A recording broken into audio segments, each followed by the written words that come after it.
Maybe you've been bargaining with God. Promises, rules, second chances. Could it be that God asks for nothing you don't already lack? A surrendered heart. Welcome to Words for Living. Here, we dig into God's Word to find hope that transforms everyday life. Today, we're talking about what it really means to say, Jesus is Lord. It's more than words. It's about believing deep in your heart that He's alive and reigns. If you're ready to grow in that kind of faith, I'd love for you to subscribe and join us. Our scripture today is Romans chapter 10:9, NIV. If you declare with your mouth, Jesus is Lord, and believe in your heart that God raised Him from the dead, you will be saved. Think about how direct that is. Paul doesn't complicate it.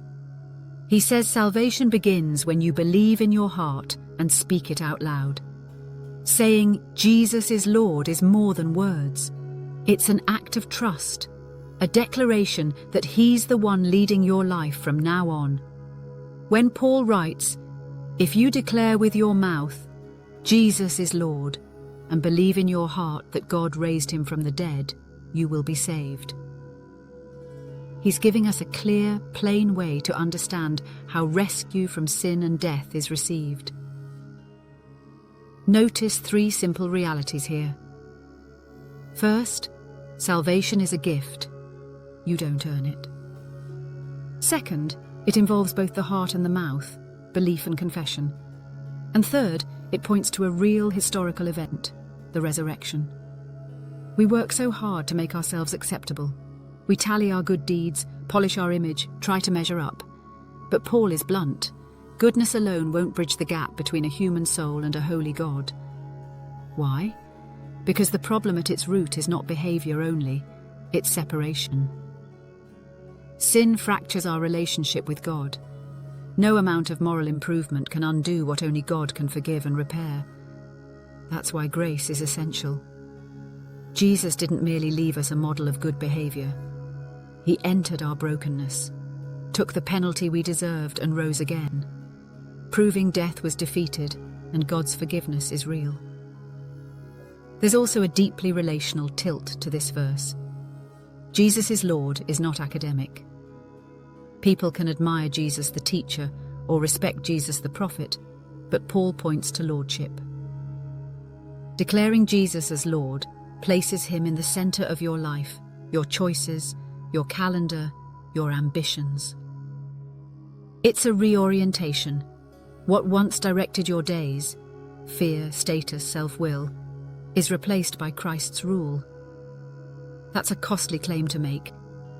And that's why Paul pairs it with believing in your heart that God raised Him from the dead. The resurrection is the validation. If the tomb is empty, then Jesus' claims about sin, heaven, and God carry the full weight of truth. The story of the two criminals on either side of Jesus at the cross, Luke 23, gives this verse a human, urgent example. One scoffs, the other confesses. One dies unmoved, the other is promised paradise. It shows us faith isn't about a perfect life, it's about a found heart. The thief had no clean record, no public ministry, no moral resume. He had a last moment, heart level turning toward Jesus. And that was enough. Grace always looks for a heart that will turn. Practically, that means two things for you today. First, stop calculating how many good things you need to earn God's favor.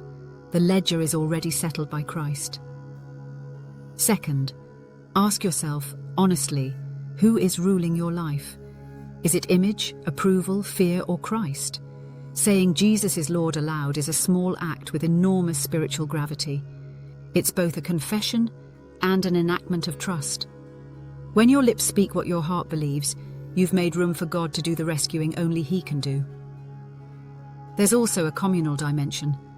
Paul's letter to the Romans emphasizes that salvation is for all, Jew and Gentile, learned and unlearned. The path is simple and accessible, sincere belief and confession. That removes religious elitism and invites anyone to receive grace. This is the good news, the gospel, not because it's easy to say, but because it's true and because it transforms everything it touches. When Jesus becomes Lord of a life, desires change, priorities reorder, and hope becomes practical in daily decisions. So if you're wrestling with whether you've done enough, let this verse free you. You haven't been called to self-sufficiency, but to surrender. And surrender opens the door to new life, a life shaped by forgiveness, guided by the Spirit, and secured by the risen Christ. If today's verse is nudging you, remember this. Salvation is not a performance, it's a relationship. You don't cross an invisible finish line by trying harder. You step into the open arms of a Savior who already paid the cost. Let your next honest step be simple. Speak the truth of your need. Believe in Jesus' victory over death, and let His grace begin to rewrite your story. Today, practice 3 simple steps. First, write Romans 10:9 on a card and place it where you'll see it each morning.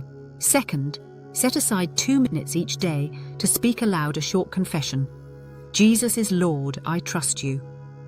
And mean it from your heart. Third, find one person to tell about what believing in Jesus has done for you. Or if you're just beginning, ask a trusted believer the simple question, how did you start following Jesus? These small actions build habit and move belief from idea to lived reality. Let's pray. Jesus, I believe you are Lord. I believe the Father raised you from the dead and that your victory is for me.